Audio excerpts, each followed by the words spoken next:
ما سميتش ده الاثار سمت بدان رمسيس، ده بدان رمسيس. لا انا اقصد ان يعني لا مكان اسد. هو طبعا كلامك صح 100%. انا بقول لك بس ان انا مش في سلطتي اتدخل، لكن انا معاك ان دي جريمه ان انا اسوق السلاح ده موجود ده شيء ان انا ارجع اغيره.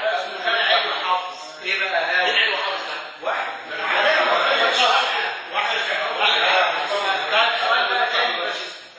كنا بنتكلم عن موضوع محطة رمسيس دي اللي انا بقول لك في علاقه بين نقل التمثال وبين عاوزين يسموا ميدان فوق ميدان مبارك. اولا هذا برضه بصراحه هذا من الكلام السيء.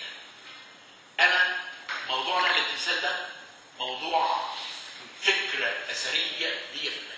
صحيح. رحت لقيت التمثال كباري حواليه، مترو انفاق تحتيه، جامع وكنيسه، مباني عشوائيات التمثال بتاع زمان ايام السيما اللي كان واقف وبيطرطر ده ما عادش موجود. كانت حاجه جميله. انا كنت اروح اقعد والله هناك اتفرج. التمثال ده لقيناه هيتباع. نمره 2 احنا هنحطه في المتحف الكبير. فعملنا دراسه على مستوى عالي.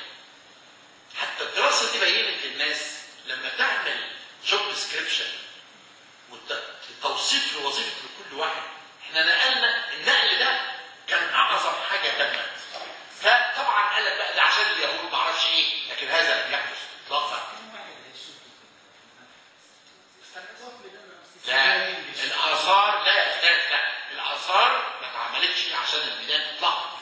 بس اتفضل غلط تحط في الميدان. انا ضد ما ينفعش. الاثار لازم تحترمها وتحطها في متحف او مقبره او معبد. لكن انا معاك بقى اعمل نماذج. انا دلوقتي عندي تمثال عندي ولا بقول لك كلام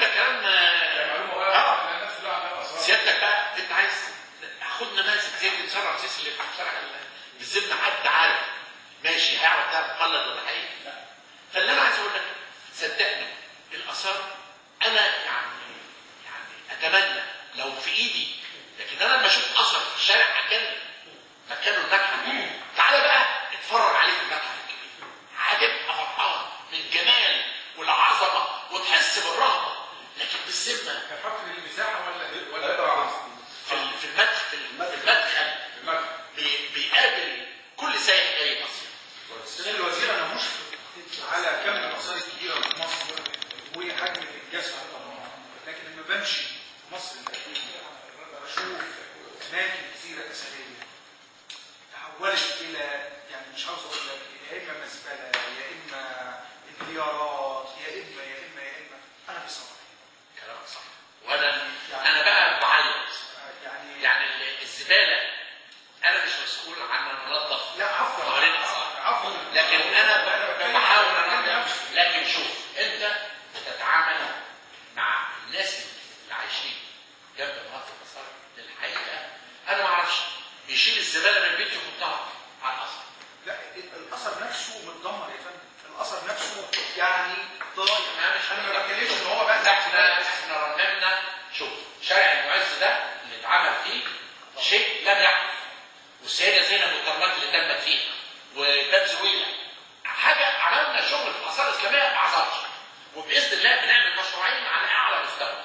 واحد في درب اللبان هتبقى معجزه، ولا باريس مشروع بنعمله دلوقتي في المدرسه دلوقتي والجماليه هنعمل بقى ترتيب نظافه الشوارع، نعمل تهيئه لبيت حسن فتحي، نعمله حاجه، نعمل يعني ترميم الاثار اللي موجوده، ونعمل استعمال لكل الاثار اللي موجوده في هذه والارتقاء بالمنطقه وارتقاء.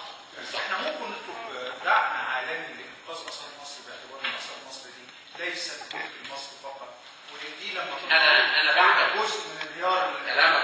انا بعمل هذا الموضوع دلوقتي، بقول ان الاثار المصريه لا تخص مصر فقط بل تخص العالم كله. وانا بعمل استكتاب ان العالم كله ما دام دي اثاركم لازم تشاركونا. مش احنا بس متر في البلايين. متحف المصري الكبير هيتكلف 800 مليون دولار، صرفنا 130 مليون لحد النهارده. المتحف الحضاره اكثر من مليون وي. ال 22 متحف بنبنيهم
شائكه، ولو انت حاربتهم مع بعض هيتفقوا ضدك. لكن انا عامل مؤتمر التاني لاستعاده اثار المشروع، كنت عامله في ابريل، اجلناه. بيرو عايزه تعمله عندها، لان انا ساعدتهم في عوده نشره الاقناع. كانوا موجودين في جامعه ييل لمده 50 سنه، والجامعه بتقول لا. جاله وزير خارجيه قال لي انا سمعت ان انت عامل حاجات كويسه في عوده الاثار، المشكله بتاعتي كذا.